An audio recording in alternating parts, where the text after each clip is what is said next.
It's been a while since I felt so pleased with a purchase of a video game. So many times I've met this live service stuff that holds no content until they start adding it several months after release. But with Devil May Cry 5, here we have a good video game worth every penny. I originally got into this franchise through the 4th installment, and after that I played through the 3rd one. And to prepare myself for this new game, as well as making an analysis video on Dante, please watch, I completed the entire series. Excluding the reboot. And after having gone through all of them, I can say without hesitation that the 5th DMC is the best one yet. There are of course some problems, not anything too big, but they will be mentioned nonetheless. So, let's start with the story. Narratively, this game is pretty simple. New big demon has arrived to town, having a massive demonic tree to kill humans for their blood for a diabolical purpose, making our heroes go out for some hunting. The good here is that you go through this entire story with 3 different characters. The young enthusiastic DW Nero, the mysterious and poetic V, and of course, Dante. And this time there is no backtracking like DMC4. Every mission is different and distinct from one another, which is primarily because of how different these 3 individuals play mechanically, as killing demons is what you will do roughly 97% of the time, but we'll get to that later. What is to say here is that while the story isn't that deep, there are some truly great moments here. The dialogue is absolutely well done, with the lines delivered perfectly by the voice cast. It stays both entertaining and engaging throughout the entire playthrough, and the cutscenes are as crazy and wacky as any Devil May Cry fans would have wanted it.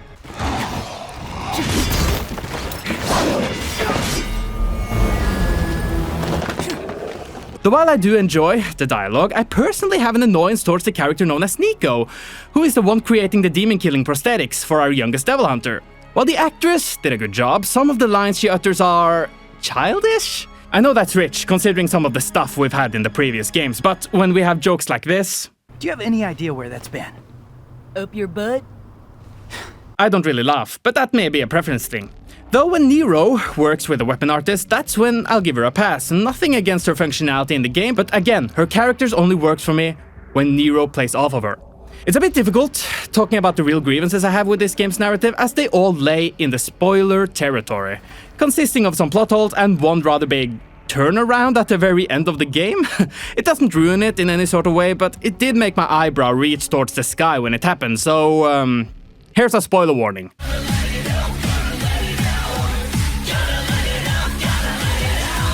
Okay, 1. If getting stabbed by Rebellion allows Dante to gain his Sin Devil Trigger form, why didn't it happen in DMC4? At first I thought it may be because it had to be done by himself, but Vergil is the guy who activated the original DT in the 3rd installment, so yeah, not important to the story, but if you're going to mention it happened in Dante's Awakening, I'm expecting something from the other times it happened as well.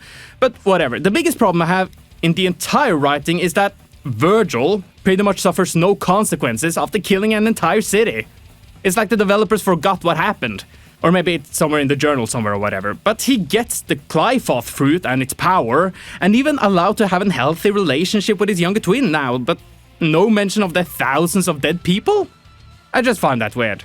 Oh no, I forgot the biggest atrocity in the entire freaking game. I don't know if Patty's birthday went well.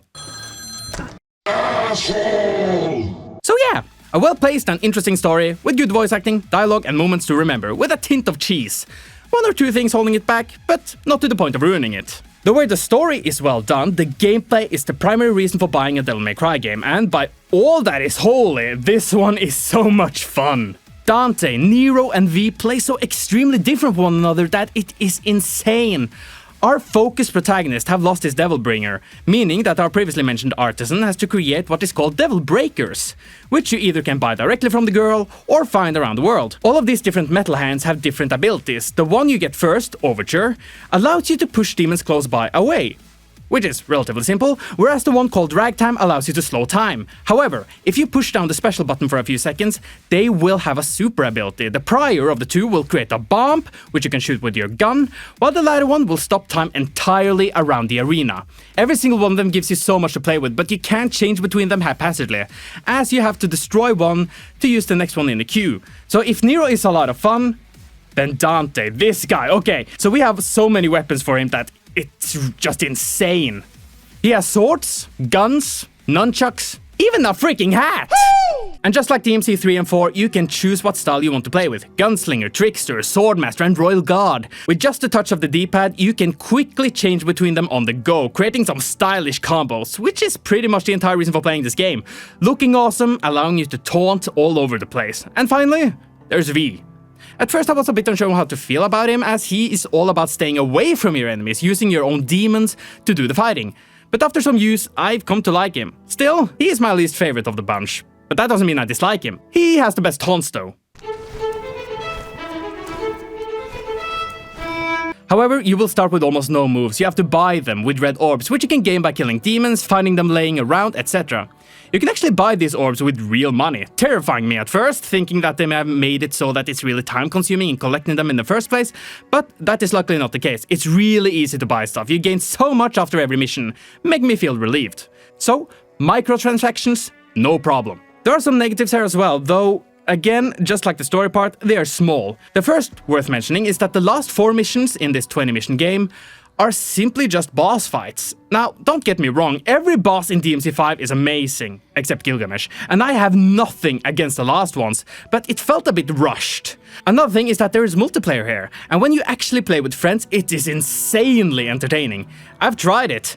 It is so much fun, but 1, there is just 2 missions, I think, where you will actively play with a friend close to you. And 2, if you do not play with a friend, that can make some random people join the session.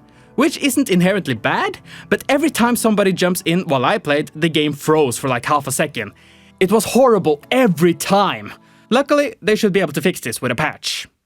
Not anything too big to criticize here, but it is important to be aware of it. Amazingly fun gameplay. Every character feels great to play, as they are so different from one another. The enemies you face are amazing to fight against, including the bosses. With a multiplayer, I wish they'd focus more on. I really hope that the Bloody Palace mode, which will come out the 1st of April, will have online functionality, because again, it is something else. If I had to grasp at some negatives here, it would be that I had some problems with the lock-on mechanic, as sometimes it would not connect to the closest enemy, but someone far away.